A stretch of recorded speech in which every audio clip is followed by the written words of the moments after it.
Welcome to this explainer. Today, we're diving into something really special. Imagine one single, vibrant Tokyo neighborhood completely transforming into a massive, mouth-watering curry trail every October. Seriously, if you love food, community, and just brilliantly executed local events, you are in for an absolute treat. We're looking at the Shimokitazawa Curry Festival, an event that totally proves a neighborhood can put itself on the national map, one small, heavily spiced bowl at a time. Okay, let's quickly run through our agenda for today. We'll be covering 1. Welcome to Curry Town, 2. How the festival works, 3. The curry menu, 4. A local survival guide, and finally, 5. Clever community marketing. So we're going to take you on a structured journey from the immediate sensory details of the food crawl itself, right down to the ground level of how it actually works. Then we'll zoom all the way out to see the brilliant community economics powering the whole thing. Section 1. Welcome to Curry Town.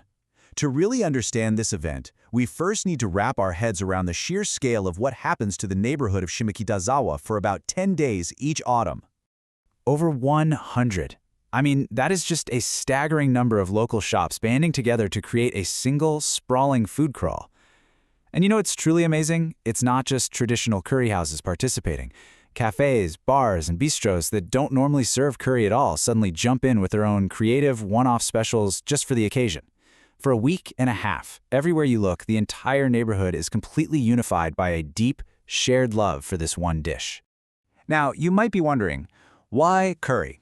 Well, long before the festival launched in 2012, Shimokitazawa was already famous for this very specific dish, soup curry.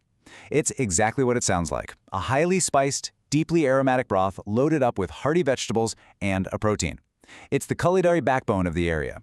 There's an unusually high concentration of tiny, independent shops here that literally live or die by a single, perfected recipe. So, the festival was essentially launched to celebrate and loudly advertise this deep-rooted, incredibly delicious local culture. Section 2. How the festival works. Let's be real. With over 100 shops operating at once, how do you actually navigate this massive culinary season without getting totally overwhelmed by the choices? Well, they use a wonderfully executed system that relies on some simple, brilliant gamification. Basically, Step 1, you buy a passport-like ticket book. Step 2, you hunt through the winding streets for shops flying the special festival flags. Step 3, you eat. But crucially, these are festival-sized, smaller portions designed so you don't fill up instantly. And finally, Step 4, you collect stamps along the way to enter prize draws. It basically turns a massive neighborhood feast into a highly rewarding scavenger hunt. Section 3. The curry menu. Okay, you're probably wondering what exactly you're going to be eating as you hop from shop to shop, passport in hand. Because if you think it's just the exact same bowl over and over again, you'd be highly mistaken. The incredible range on display shows exactly how local kitchens get super experimental for the festival. Obviously, you've got the local signature, soup curry, pretty much everywhere, but you also have drier Tokyo-style spice curries, the thick, sweet comfort of traditional Japanese curry rice, and international fusion takes drawing from Thai and Indian influences. You even have wild, festival-only oddities like literally dessert curries. Without a doubt, it is the best week of the year to see just how wide the definition of curry can truly be stretched. Section 4. A local's survival guide. Listen. Here is a serious word of warning. Trying to hit 100 counters without a strategy will absolutely ruin your appetite by noon and leave you totally exhausted. So, let's look at the insider playbook for doing this right. These practical survival tips are honestly all about endurance and pacing yourself. Weekday lunches are your absolute best bet to avoid the massive winding crowds, but if you want to hit the famous spots, you still need to start early. Small counters often only take cash, so definitely come prepared for that. And the golden rule, share those small portions with a friend. Also, make sure to take breaks. Walk around, grab a coffee, and just let the food settle before diving back into the fray. I absolutely love this advice from local food writer Theo Nakagawa. He points out that the ticket book gives you access to small bowls for just a few hundred yen on top of the pass. And that makes it the perfect, incredibly cheap way to gamble on an unknown counter. Instead of waiting in line for an hour at a shop you already know, you can simply stumble upon your next favorite hidden gem for the price of a cup of coffee. How great is that? And hey, the festival isn't just about the food. It is heavily about the atmosphere. Culture writer Saori Mizuno reminds us that Shimokitazawa is famous for its vibrant live music and bustling vintage scene. The absolute best way to experience the festival is to weave it directly into the fabric of the neighborhood. Eat a few bowls as the sun goes down, feel that electric festival buzz in the streets, and then roll straight into a dimly lit live music venue to finish the night. Section 5. Clever community marketing. Let's zoom out for a second. The food is amazing, yes. But the true genius of this event isn't just what's in the bowl.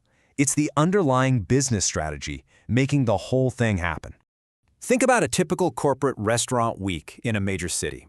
They are very often run by big outside sponsors, which inevitably means a lot of the profit and control leaves the area. Well, the Shimokitazawa Curry Festival is the exact opposite of that dynamic. It's run by the shops and the local associations themselves.